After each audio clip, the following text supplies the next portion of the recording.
Peace and blessings, Star Family. This is an overview video for the upcoming lunar cycle.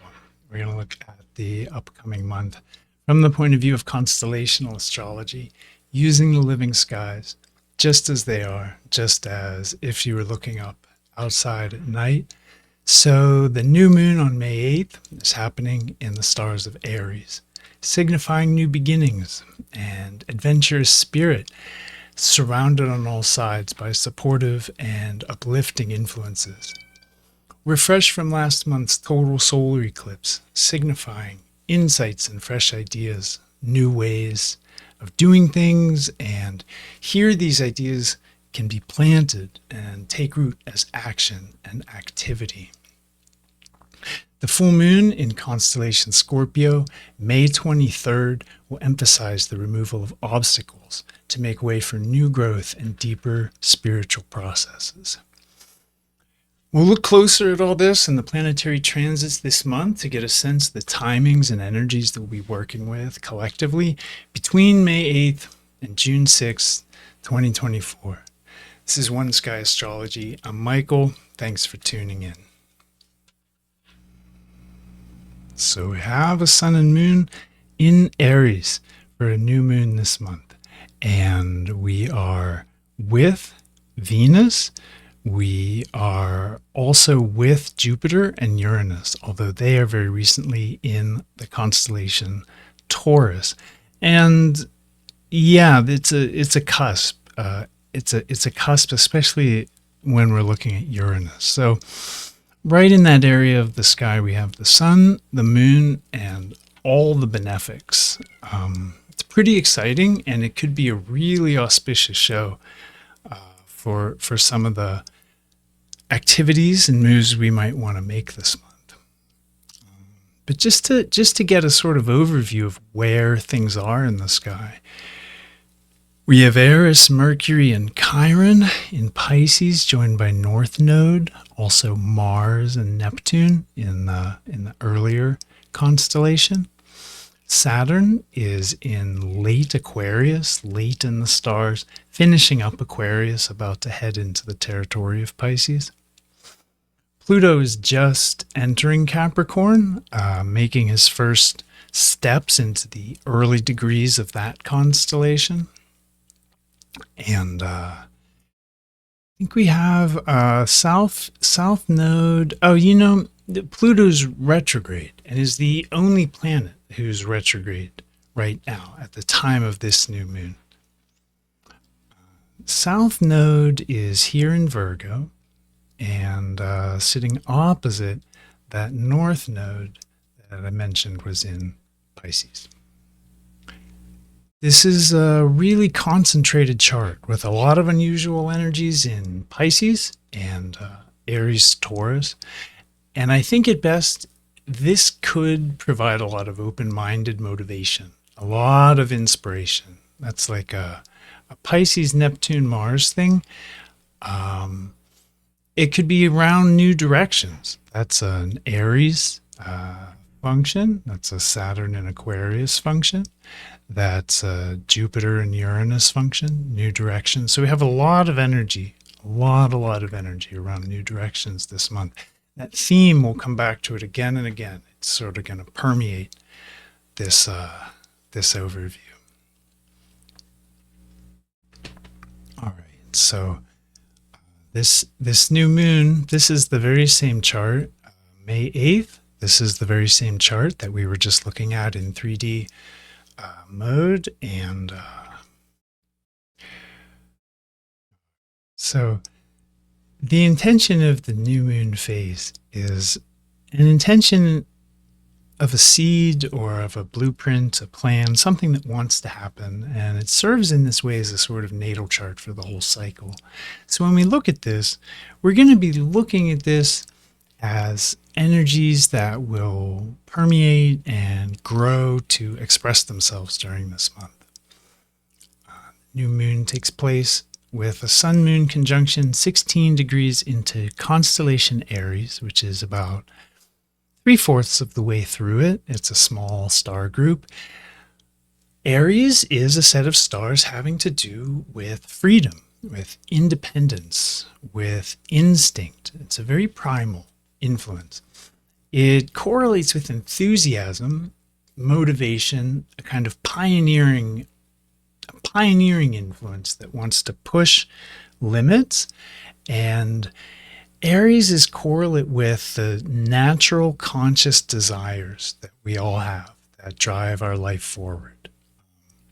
And at the same time, there's a separation anxiety that comes along with Aries, like an anxiety around grief and loss, which actually correlates to Aries following Pisces, which Pisces dissolves the old, right? This Pisces Aries boundary is considered a sort of threshold.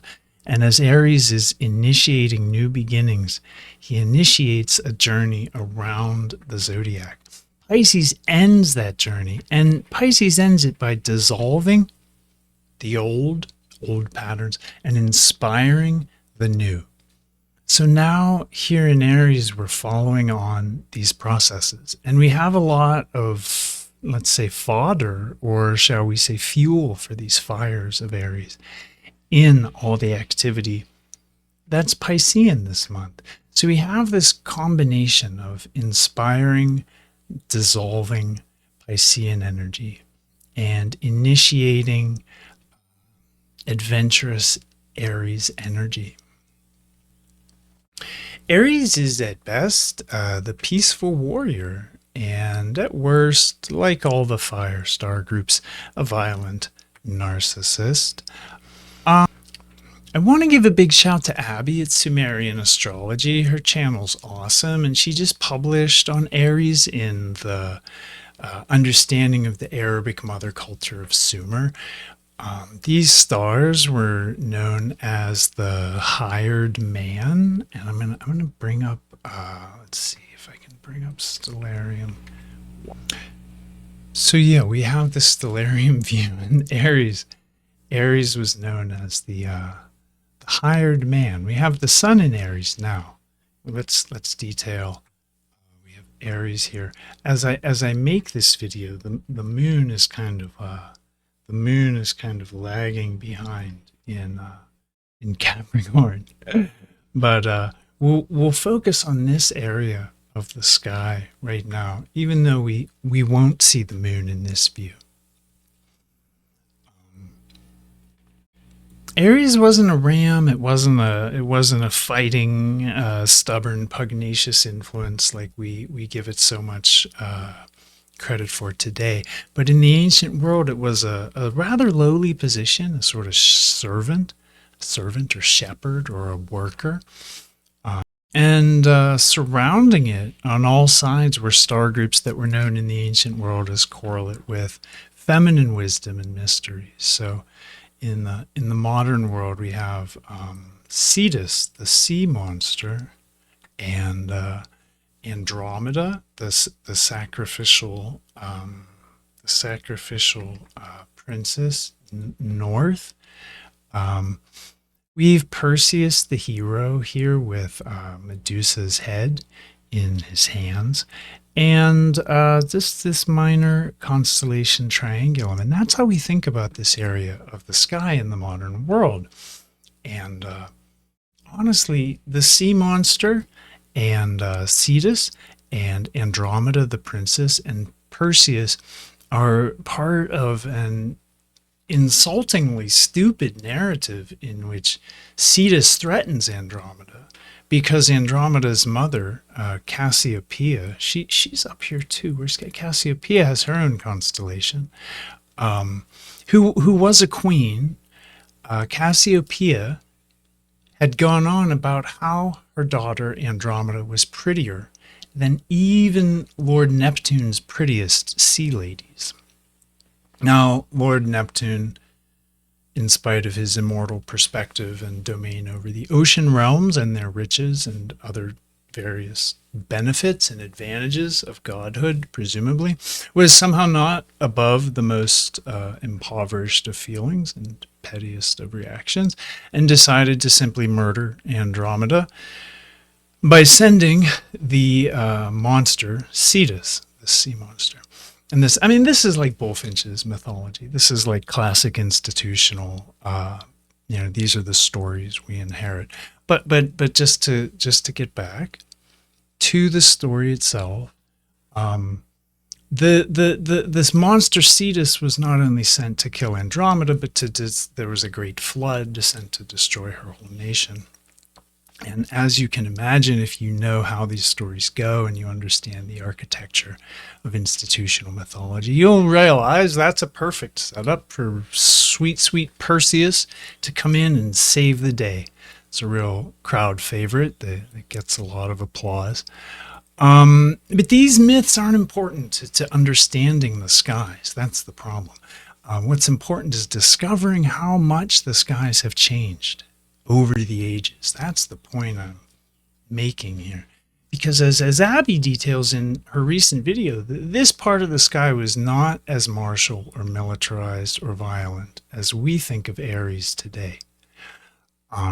It's ruled by this worker, this shepherding, this farmer sort of figure, not by Mars, the god of war. And this constellation was called the hired man. So, like a worker, a hired man, a sort of servant, right? And we can think of these stars as being interested in an accomplishing energy that seems beneficial and was interestingly on all sides surrounded by sidereal mythology of a much different nature than the later stories of violence against Andromeda and her people. Which is Andromeda and Cassiopeia were Ethiopian, by the way. So these Greek, not to get racial about it, but point of fact, that was an Ethiopian mythology, and these stories were the story of Lord Neptune's flood to wipe out those people. Cassiopeia's people were Ethiopians.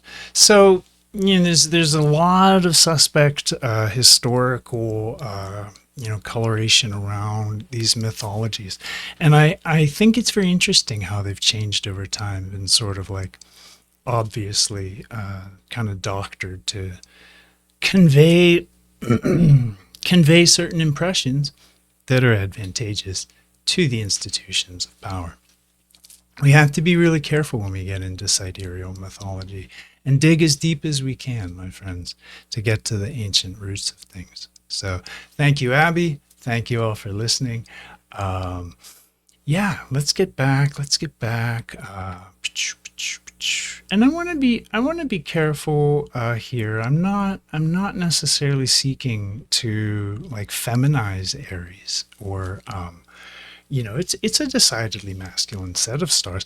I'm seeking to add a dimension to it, which isn't always included, like the dimension of service, of labor, and of craft, of building. It's a very generative and humble position, the position of the hired man. So not just destroying, killing, aggression, making war, but farming, right? The plow and the hoe instead of the sword, life and food, all of these things were given in the ancient world to the stars of Aries. It's a very productive and constructive interpretation by comparison to modern interpretations. So let's look at Aries in a more complete light. This month, I encourage everyone along those lines, and not as the territory of a grumpy war god. Aries is generative and constructive in its influence. It lends itself to creation and beginnings, new beginnings, to building and uplifting just as easily as it can empower destruction and aggression. And in this set of stars, we find that the sun and moon, as they come together for this new moon, are with the benefics, Venus, Uranus, and Jupiter, the planets that generally speaking give blessing, move things forward towards their highest potential and the realization of the We can talk about highest their highest potential. We can talk about what's in alignment with the highest good, or um, just we can think of it in terms of like giving ease, creating blessing in a situation. All of these planets do that in their own way. So with the benefics here, the celestial influence is uplifting and building. It's constructive. So balanced, healthy, masculine energy can really shine under an influence like this. And not just for men, but this moon for women too. That sort of yang energy, that in Taoist thinking, that like yang, opposite of yin, is upward, bright, warm, excited, like a fiery energy. And contrast to yin, which is like water and moves downward, and shade and cool, and the peace and quiet of nighttime are like yin territories. So we're in a set of stars that will enhance this upward, bright, warm, excited, fiery energy of activity, of adventure, of new, new steps. The benefics here will help everything, but I will say that this Eris Mercury North Node with Chiron is going to be very likely confusing. It's gonna confuse thinking. It can confuse a lot of issues. It can make us very sensitive, and even overly so. So I don't want to create in anyone's mind mistakenly a kind of carte blanche to just take off in any in every potentially deranged direction that crosses our minds without consideration, because that is an Aries specialty, to just instinctively and impulsively run off and do something. But with all this activity in Pisces, we'll all have access to inspiration about how to use this period of time best. And for many of us, we're already sort of inspired by last month's eclipse in Pisces. That was themed heavily around insight, new ideas, flashes of inspiration, etc. And I think that as we approach the steps that we're going to be taking this month, if we have been inspired to begin a new journey, to begin a new phase, take off in new directions, I think it'll be a very personal journey for each of us, that we'll all have our own connection to inspiration around this. And the energies of Venus, as well as the stars of Taurus, are very good for finance, let it be known. Also, Jupiter is a wealth planet.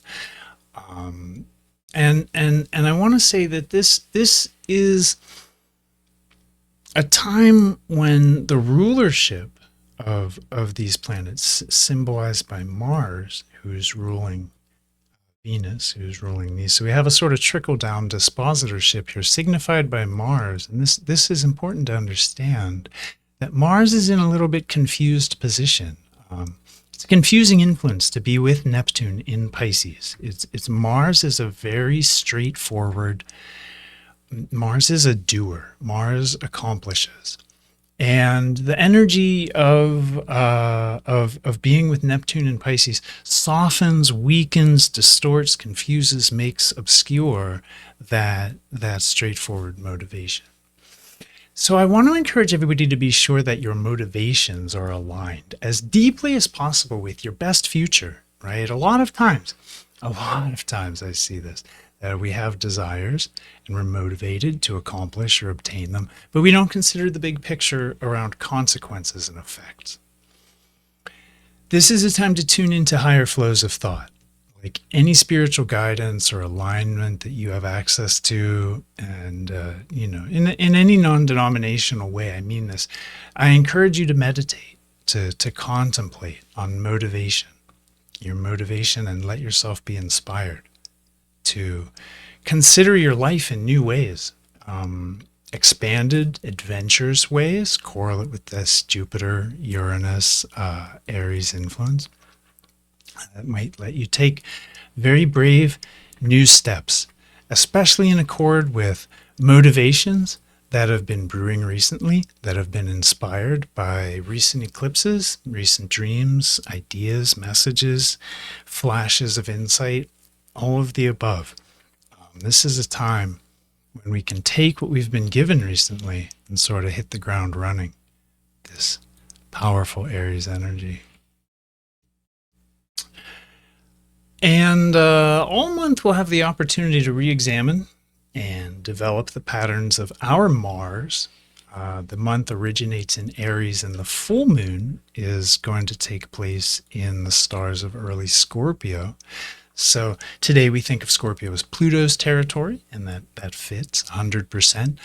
But in the ancient world, Scorpio was Mars's, and even today we understand Pluto as a higher octave of Mars. So if Mars is the conscious desires that drive life forward, Pluto is those unconscious, those deep soul level and unconscious desires that drive life forward. This month may present us with opportunities to tear down the old, the obsolete and outdated, and make way for the new. But we'll get there because that's a full moon in Scorpio. That's what's coming up in the full moon section. We'll detail this how the Scorpio energies might play into or feed into new steps that will be taken, can be taken, new directions that collectively and individually we may find ourselves empowered to head in this cycle. We have a sextile. We have a sextile to Saturn. It's pretty close, 0 degrees, 49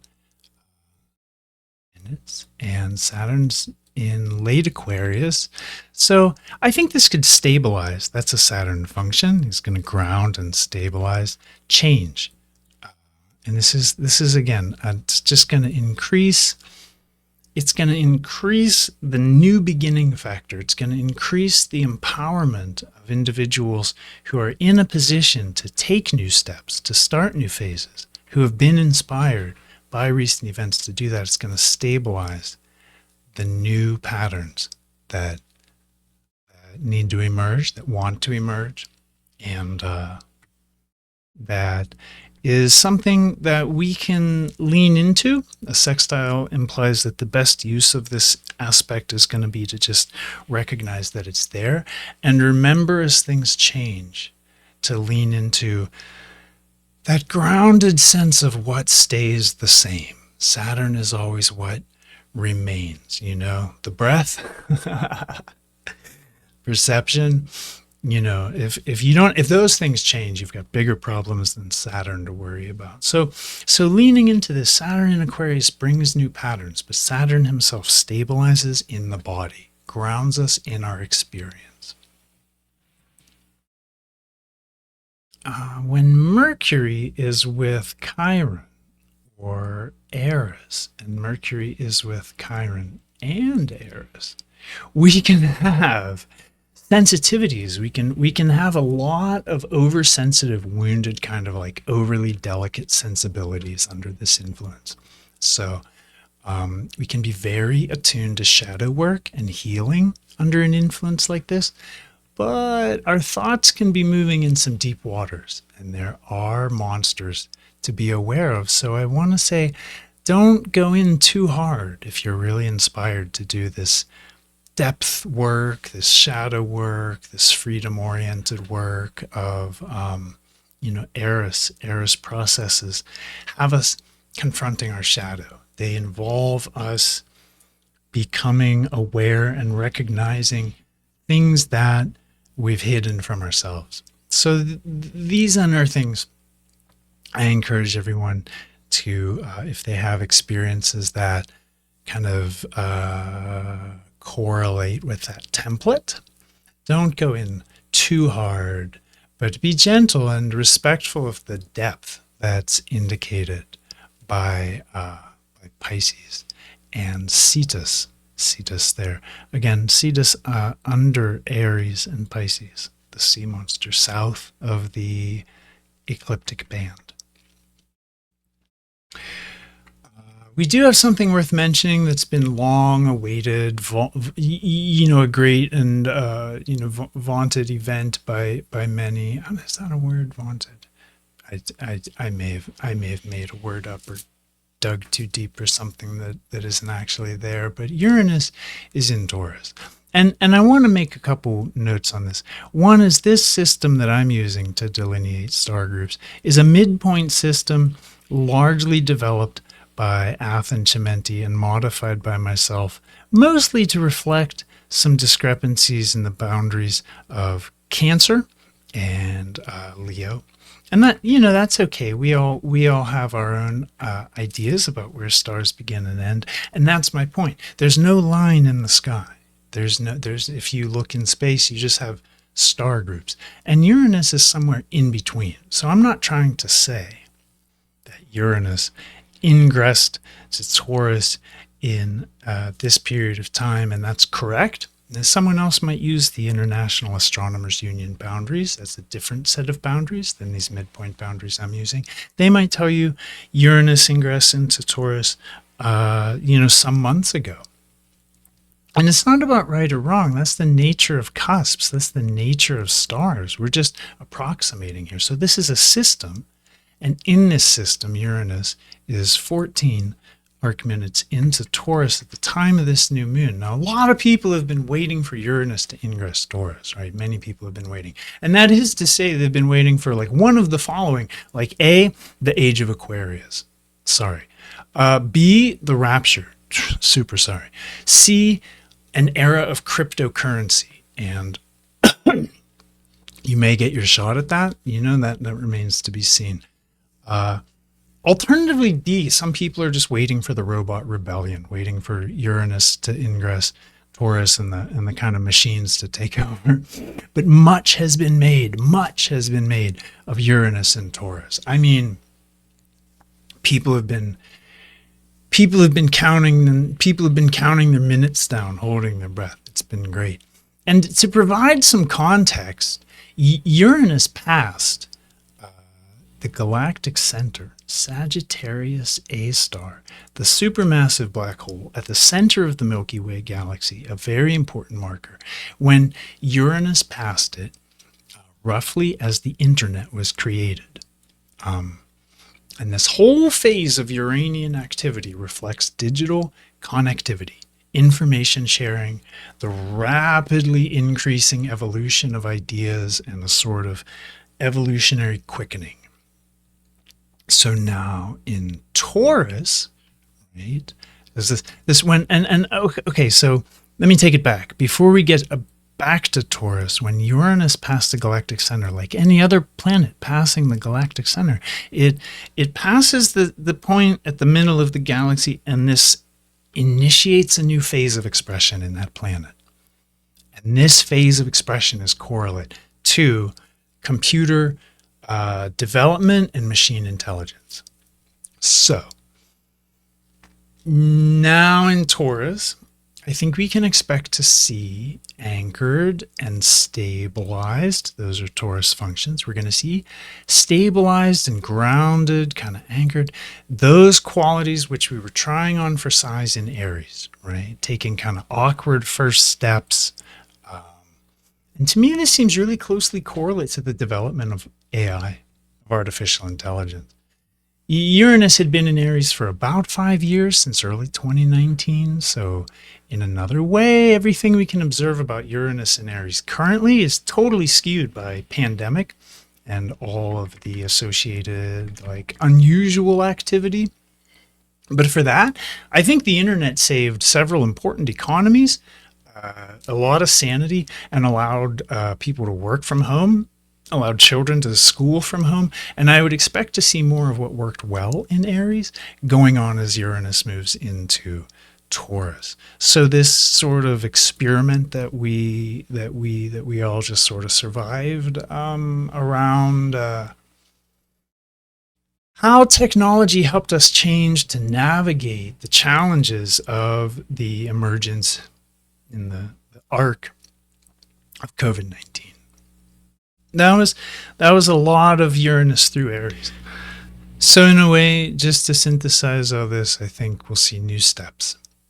I think we'll see first overtures. I think we'll see trying new things, working towards goals, shepherding what's precious to us. As it develops in new ways. This is the general energy of the new moon, May 8th. It might challenge us to find inspiration to move in new directions, even if this means bringing up your healing needs or blind spots that have been causing problems. Aries, whether the warrior or the farmer, builder, hired man, has a famous self-centeredness. And with these benefic influences, with these blessing planets softening the experience, we may have urges to act impulsively or directly to seek our own liberation and success on levels that run a spectrum from the spiritual to the material financial levels of existence. And with that, I want to just kind of leave the new moon there. We can always dive deeper. There's always more we can say. There's always stuff I missed. But I want to get into the transits between May 8th, the new moon, and May 23rd, the full moon. So, pow. All right, and we'll do that. When we look at these transits, we're going to be kind of taking a little view. And the way the software I use is set up is, and this is Capricorn Prometheus astrology software, by the way. And the way the software I use is set up is to look at this is when we generate transits, we always have the point of origin on the inner wheel. So there's no way of getting away from that. But what we're looking at right now is the information around the outer wheel. That's the transits of the month. That's what's actually moving. The inner wheel is fixed, and we can disregard it. So right after the new moon, which takes place on the 8th, 3 days later on the 11th, we'll see Mercury exactly conjoined to Eris. And this is a good influence that I think has to do with thinking differently, thinking cleverly, thinking strategically.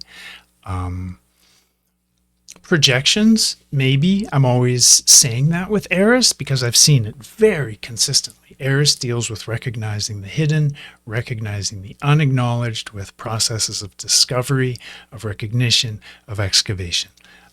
Linked to Mercury, this will affect our thinking. But just like these projections and stuff I'm always going on about, we have innovation too. Next level genius when Eris and Mercury get together. So we'll really have access to insight here. And on the 13th, 2 days later, Sun will conjoin Uranus. So if Mercury Eris is like thinking differently, Sun Uranus is acting differently, building in innovation into our lives. And or acting differently in innovative ways, but these ways could easily relate to stability and profit and the themes of Taurus, where we see this happen. If let's blow this up just a bit. Oh yeah. All right, and we see this happen in very early Taurus. So these innovations, these different ways of thinking, these different ways of acting. And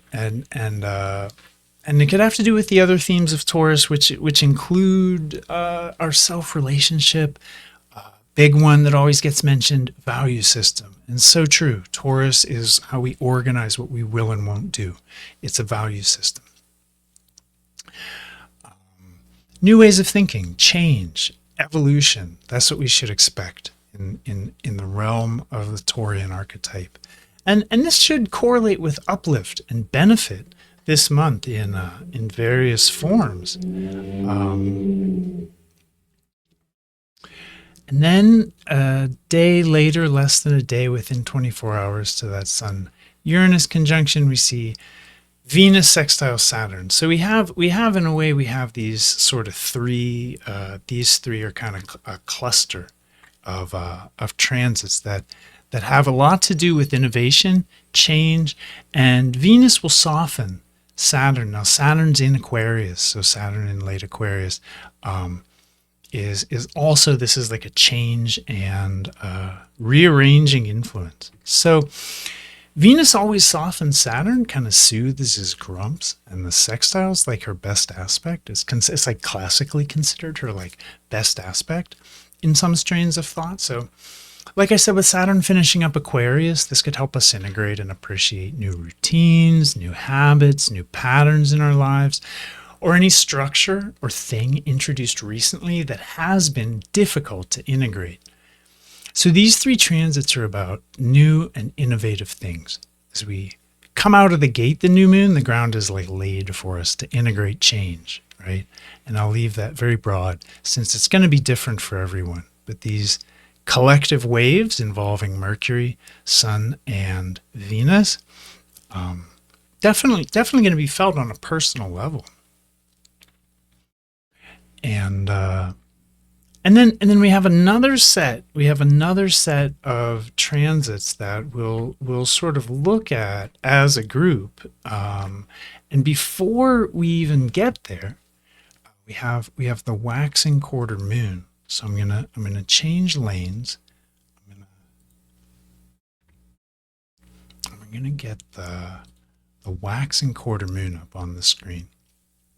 So first thing I notice, big yikes, Sun semi-sextile to Sun semi-sextile to Eris, and Moon trine to Eris, exact, just perfect, 0 degrees, 0 minutes, and we can expect that to express itself as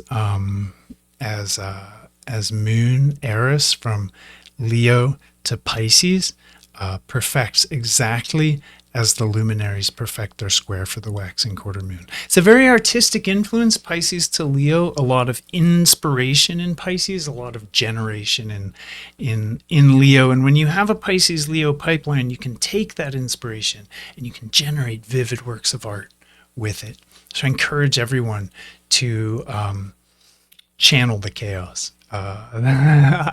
around the first quarter moon on the 15th of May, to channel the chaos artistically, creatively, with writing, with drawing, with any sort of medium that you feel comfortable with. I think that's been up on the screen for long enough while I talk to that the people who are really very interested in this chart can kind of pause it and check that out. Let's get back to these transits. So yeah, that was the 15th, right in the midpoint of this transit graph. And yeah, what's next? We have Mercury square to Pluto, and a lot of benefic activity happening sort of at the same time around here that the Sun sextiles Neptune. Now Mars is with the North Node. I'm gonna kind of disregard that, but what we have is a little bit of a cluster. So if we have one, we'll just take this as sort of like one intensity, one sort of wave of transits, if you will.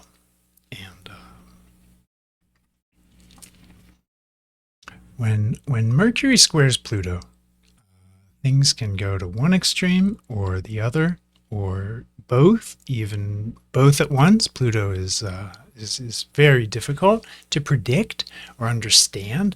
There can be racing thoughts, or there could be brain fog. I mean, there's no telling, trust me. And even if you think you have Pluto ironed out in your natal chart, like you understand what Pluto is to you and you've worked with Pluto, you've done a lot. If you've worked with Pluto and you've done a lot of Pluto work and you have your own relationship with this archetype, you'll know it's very little predictability about it. It's like Uranus in that regard. It could be anything. It will be extreme. It will never be lukewarm. That's Pluto. But a great use of this influence is to take yourself as a study in contrast, right? Contemplate, right? Find your internal contradictions. This is good because the conflicting desires that arise within our psyches at times are Pluto's territory. Those extremes and those ways we can be both extremes at once, as everybody can. We all are a study in contrast. We all have conflicting inner desires. And there's a lot of recognition and insight energy at this time. The Sun conjunct Jupiter, very fortunate. Venus conjunct Uranus, very fortunate. And there's the next two influences. I had them hidden there, excuse me. But we've got this going on at the same time. So these are like fortunate insight influences. So Mercury square Pluto here, I don't think it's going to be too bad. I think we're going to be buffered.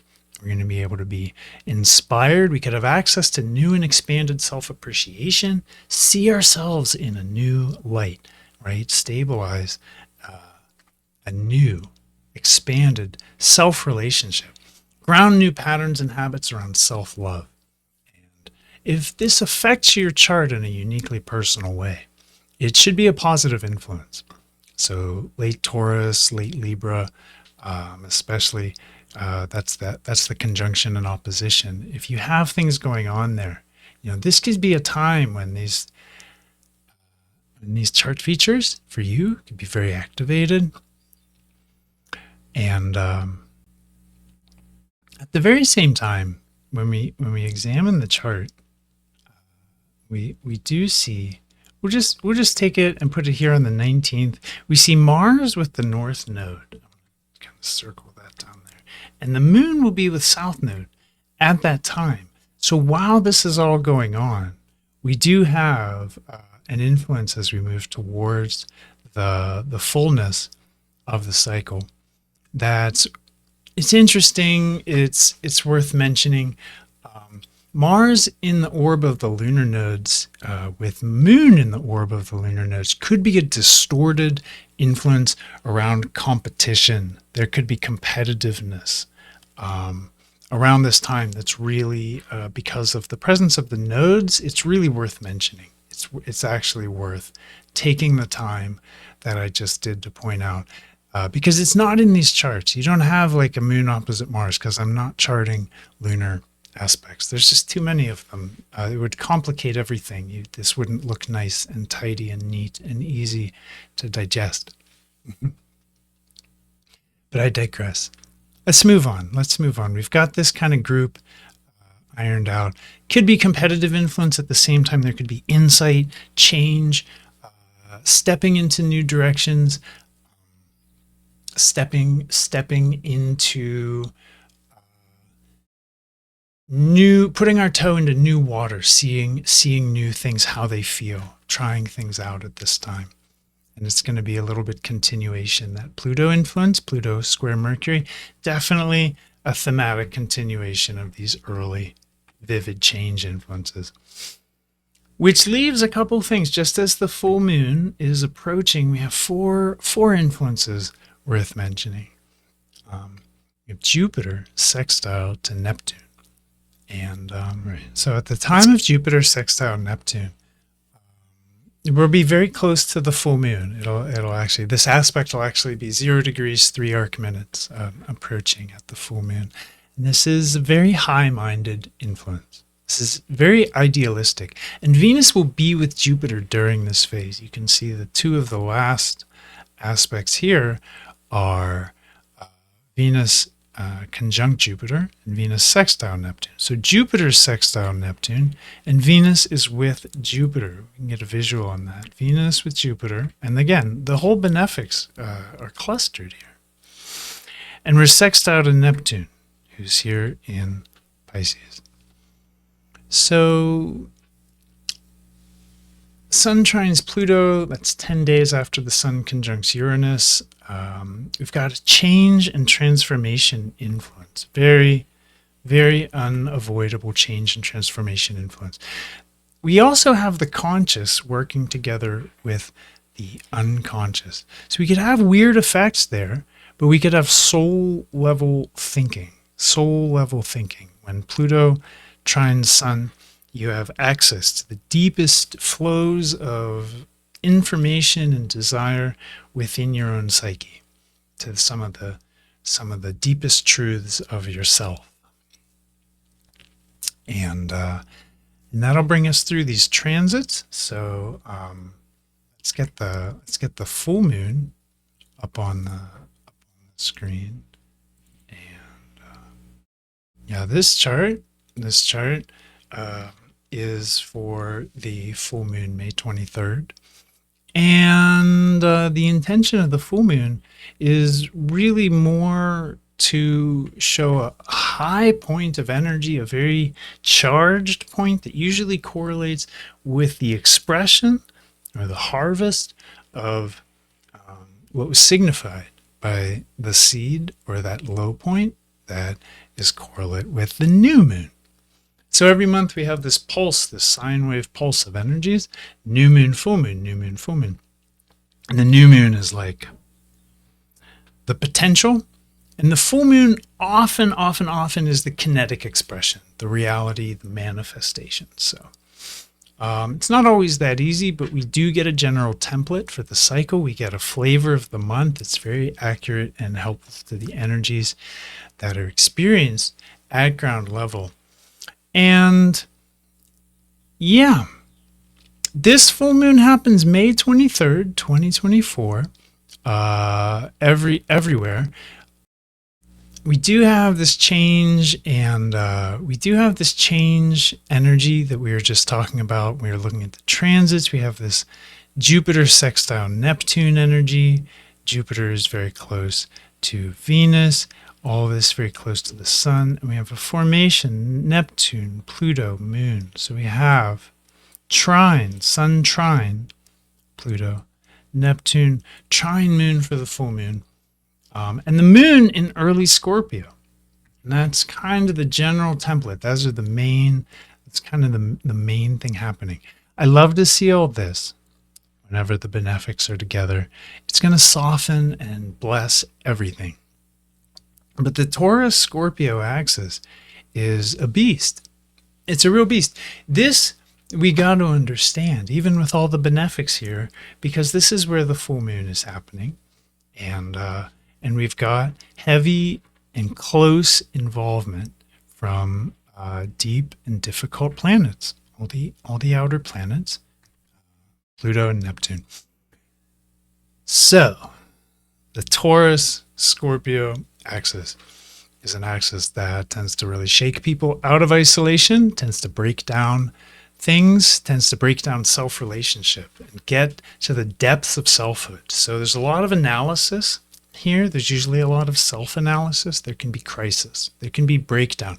Those with wealth are often challenged by this axis to realize that money has its limitations. All right? We can't buy happiness. We can't even create meaningful security with money. Sorry to tell you, but you can't take it with you. You can, and by meaningful security, I mean, sure, you can have temporal security. Like, money's important, and I'm not trying to tell you that it isn't. What I'm trying to tell you is there's no meaningful security from the forces of old age, sickness, death. You can't buy happiness. Believe me, wealth and misery know each other well. So this is a theme that often comes to light when the Taurus Scorpio axis is activated. This is an axis that teaches that there's more to life than material values. It challenges us to use our personal resources and our very selfhood to the ends of our soul's journey through time, right? Deeper, more principled orientations than the usual, just sort of surface level wealth and luxury, wealth and comfort drive. And it challenges us to address the karmic ramifications of our actions and to consider longest term consequences, right? So it's very common when Taurus Scorpio axis is activated that there are lessons involving financial shock, as are feelings of stubbornness, resistance to change, and a sort of quiet power. A very quiet storm can be used to describe the marriage of Taurus and Scorpio.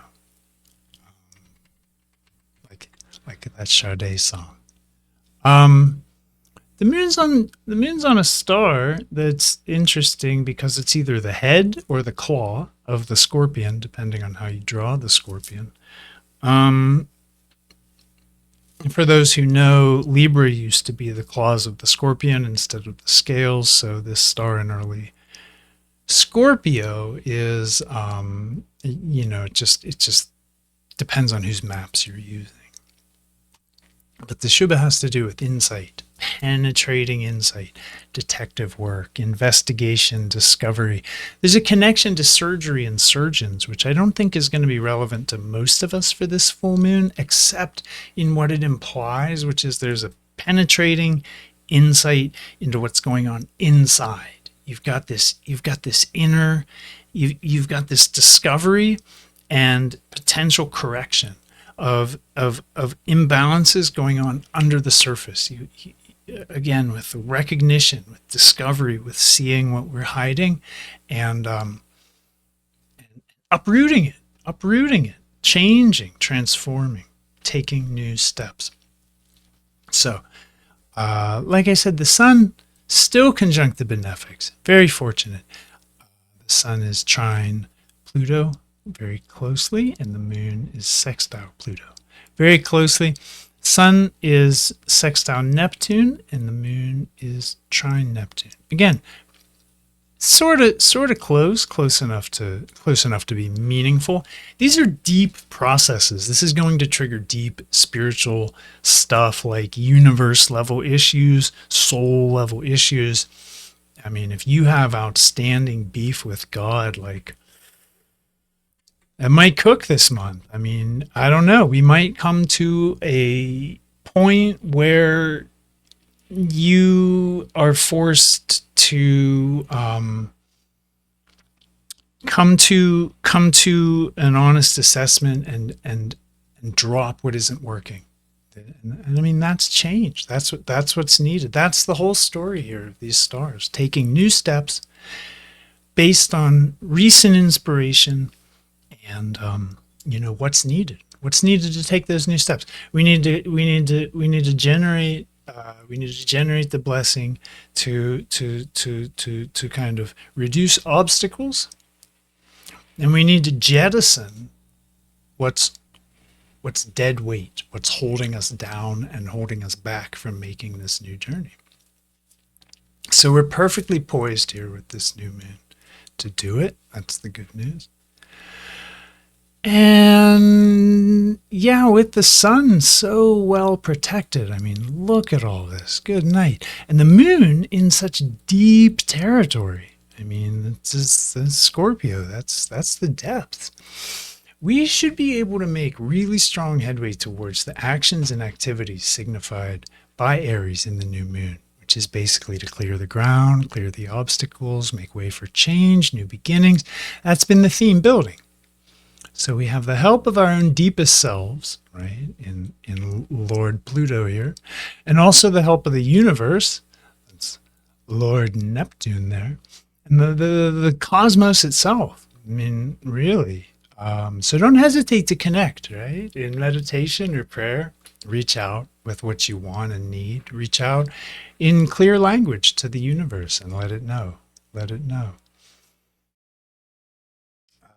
We do have an influence I haven't mentioned that could be relevant. That's the late Libra cusp as the moon moves in early Scorpio.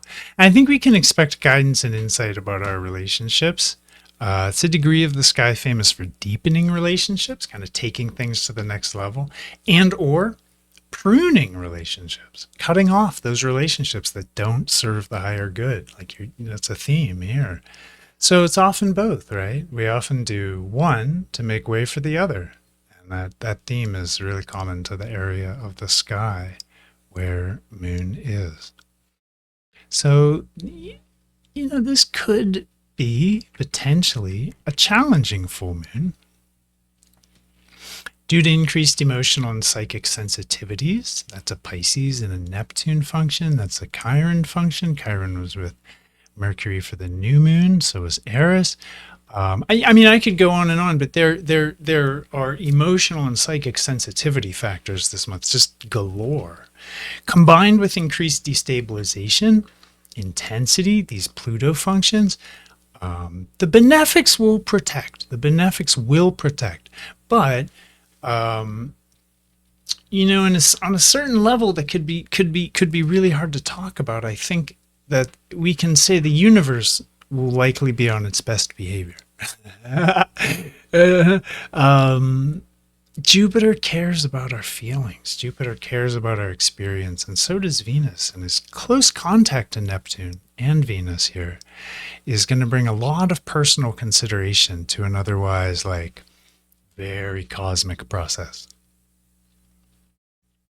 And these cosmic processes can be impersonal, right? They can be very impersonal. So Neptune in Pisces, signifying and reflecting an opportunity to connect to the world, the universe, the cosmos, whatever. Developing a relationship inwardly with this monstrous force of reality. It's humbling, it's good for us to do this. And the influence is ideal. This influence, this formation is ideal for developing healthy, constructive relationships with the world, with the bigger picture, inwardly. Constructing, here I want to use this language very carefully. We can construct an inner relationship, a relationship that expresses and arises inwardly with life, or the intelligence of the universe, or the cosmos, or the timeless intelligence of the world, whatever language you want to use. This is the connection can be fostered and grown, and the new steps that we can take can be informed by the relationship, and they can themselves support and inform the relationship. I hope that made sense. I think we're going to get to move on to the transits. I think that's the full moon in a sweet nutshell. So yeah.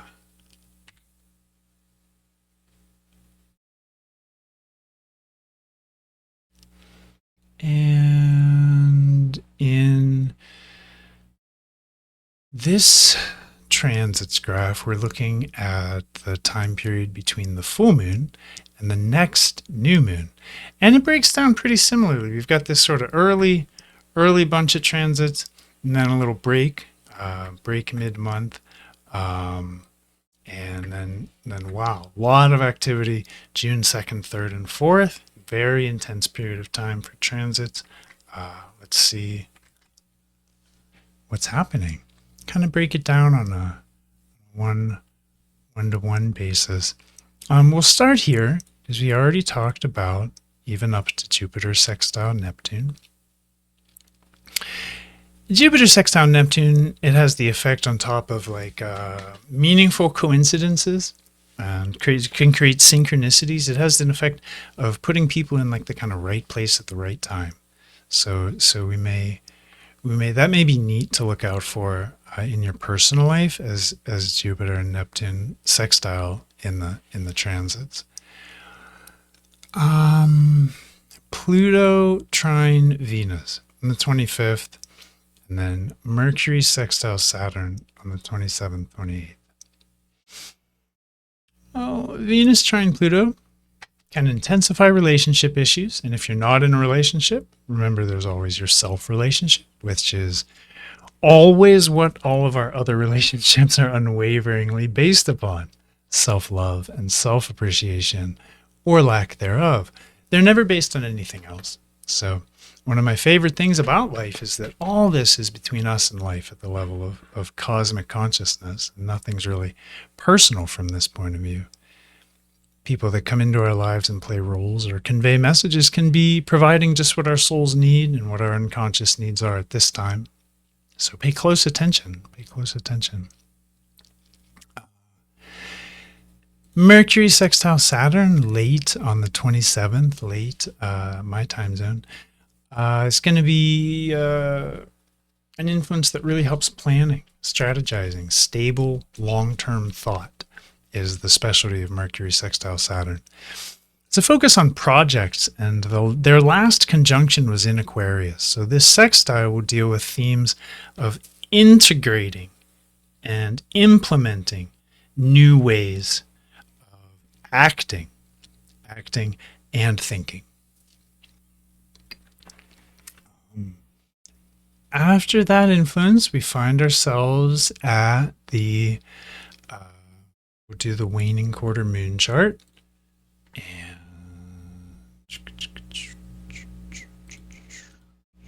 last quarter moon here.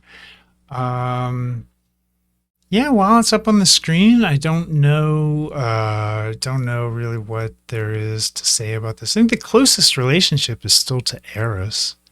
So, we do have the heavy figuring of Eris into this lunar cycle. And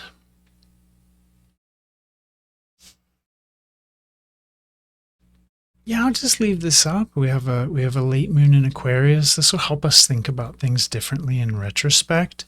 And this will help us wind down towards really grounding and implementing next month we can kind of really have a chance to take some of these first steps and ground them. This month we might take first steps. We might have ideas. We wanted to have a new experience and adventure, go off in a new direction.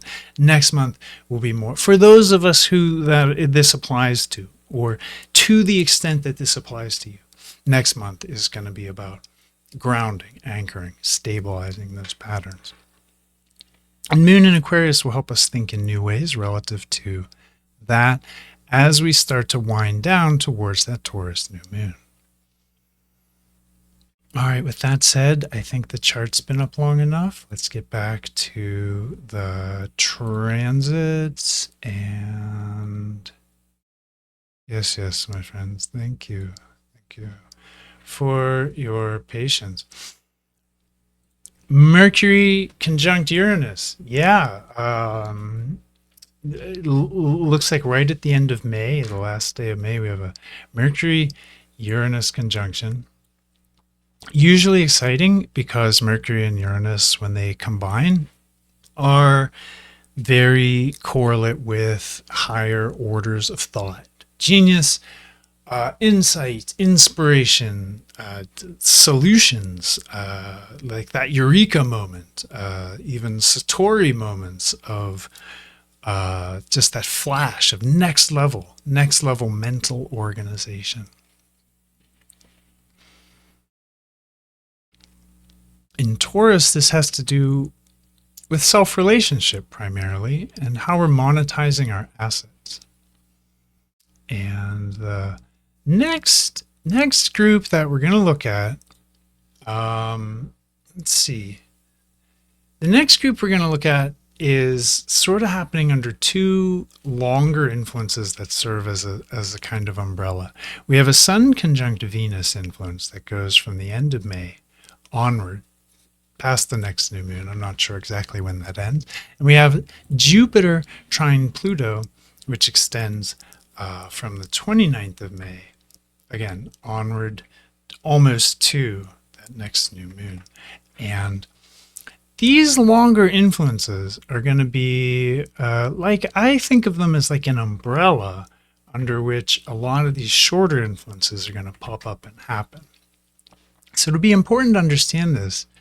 And first of all, when we think about Jupiter and Pluto, it's a very transformative influence, and it's a wealth and power influence. And in Capricorn and Taurus, where these two bodies are, this is attuned to work, that's Capricorn, and financial security, that's Taurus. And the possibly with changes to structures signified by Saturn, who's ruling Pluto. There's a lot of influences here, so we'll try to go through them in a little bit more sensible way. We talked about the Mercury Taurus conjunction. We've talked about Jupiter Pluto. We've talked a little about Sun Venus. It's a softer influence. It's very beautiful, refined. It's an artistic influence, and it tends towards socializing. It's playful, tender, nice. It'll soften Pluto's harshness with Jupiter, and it'll give us a chance to turn this more towards the self-appreciation. Like, even if bad things happen, they'll be the kind of bad things that remind us that sometimes, the best lessons are the hardest. And I just made that up. I just pulled that out of a hat. But that's the kind of effect that the Sun with the benefics and Jupiter and Venus together in this situation can help create. All right, we're getting there. We're getting towards the end, and the end is a little complex. So I want to keep it simple. Mars conjunct Eris, big goals and unusual ways of accomplishing them. Excuse me. This emphasizes strategy, emphasizes genius. George Washington had this natally, and there's a lot there we won't begin to unpack. But Mercury sextile Neptune, very, very much at the same time as Jupiter Pluto, Mars Eris, and we'll have Mercury sextiling Neptune. And this can be really sensitive. So at the same time, Mars and Eris are doing big goals and unusual thinkings. We could be really emotionally or psychically sensitive. We could be open to impressions. There could be feelings. There could be a spiritual or calming influence for some people. And for other people, it'll be a dramatic and theatrical influence. Neptune, Mercury is a very idealistic set of stars. And then we have Mercury at the same time trining Pluto and conjoining Jupiter. So just like Venus did here, conjoining Jupiter, sextiling Neptune, we have now Mercury moving into this position of conjoining Jupiter, sextiling Neptune, and trining Pluto. And Mercury in this position, I think, is going to discover things that have been hidden. I think that's one effect that could really likely manifest. I think it's likely to learn secrets. I think it's a great influence to explore the forgotten, the legendary, the mythical, the deep, the Aquarian, the Fortean, the lost. Just get into what's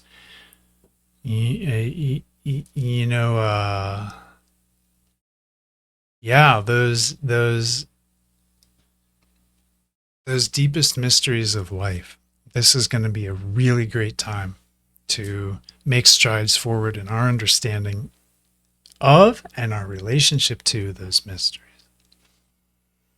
And that's all I want to say. That's all I want to say. Let's see, where are we going from here?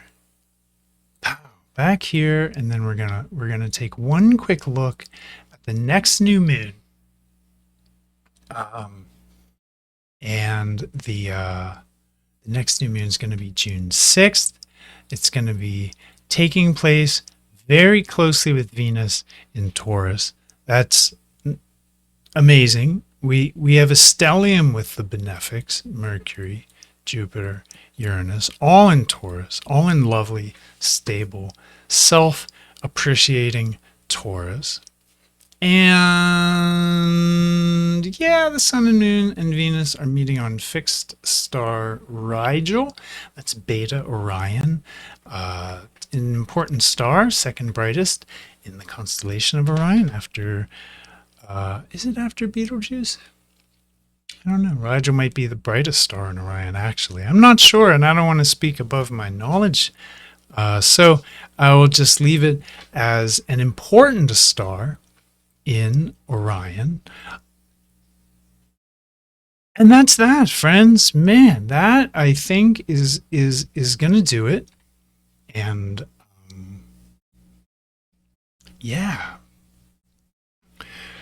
Thank you, everyone, for hanging out this long. I want to just say thanks. Bless you all.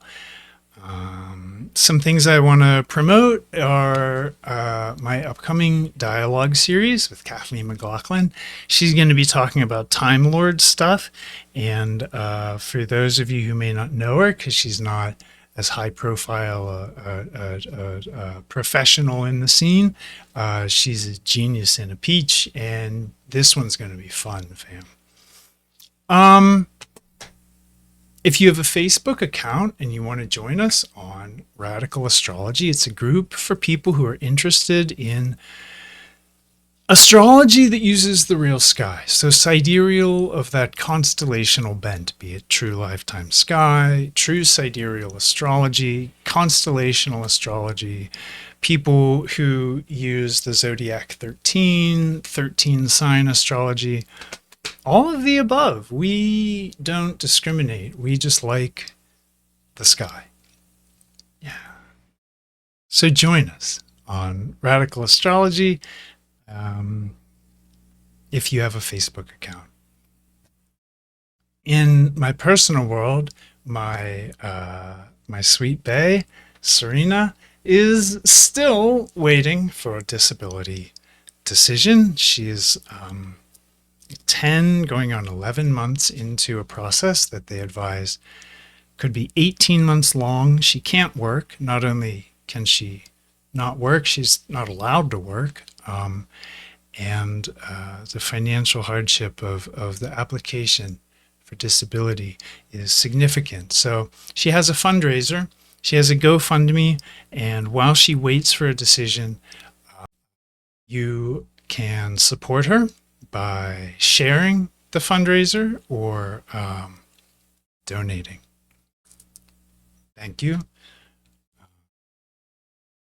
Yeah, I guess the last thing to say would probably be about my own work, which is constellational in nature. I also apply the logic of evolutionary astrology.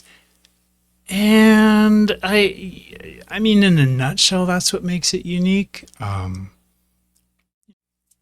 Check it out. Come on, don't be shy. And I think, fam, that's all I've got for this month. Thank you very much. As always, bless you. May the stars be with you, behind you, and above you.